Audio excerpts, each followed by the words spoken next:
مطالب خوبی که مطرح فرمودید و از اظهار لطف شما هم تشکر.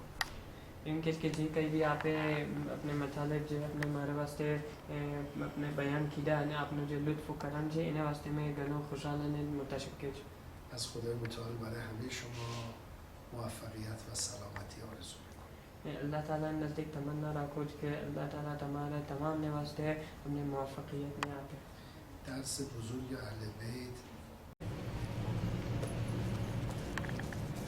وهذه صحيفة عربية يقرأ إذننا للوضوء والصلاة.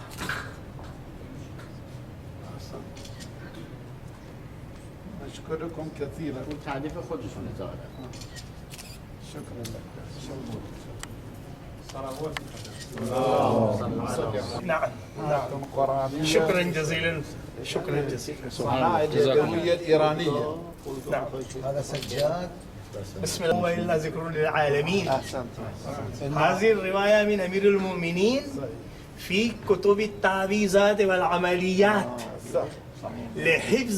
لحفظ النظر الشر. أحسنت. يكتب على التعويذ. صحيح. وكذلك علوی میکنیم. شما هم که طلاب و اساتید هستید از مناطق مختلف ایران، از کلیات مختلف، از مجالهای مختلف. ما میخواهیم یک همکاری بکنیم. هر کس که از شما حاضر باشد برای تحقیق درباره اسماعیلیه، ما حاضریم با شما همکاری بکنیم. ما هم میخواهیم همون علوم که اهل بیت در بین ما گذاشته، اهل بیتی و ائمتی که برای ما مصباح هست، برای ما نور هست، اون علوم رو ما اخراج بکنیم و به تحقیق برسانیم و در میان مسلمین برسانیم تا اینکه مسلمانان هم بتونن از این چیزی استفاده بکنن. پس هر کس ازش و برای مقایسه نسخه ها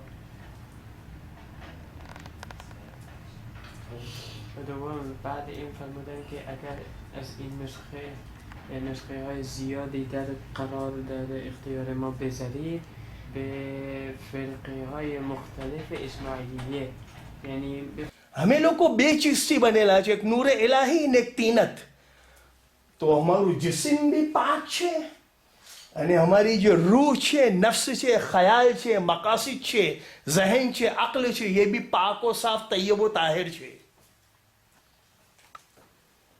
अल्लाह ताला रहमतुल लिल आलमीन रसूलुल्लाह ने આ જહાનની અંદર મબઉસ કીધા અને મબઉસ કરીને ફરમાયું وما أرسلناك إلا رحمة للعالمين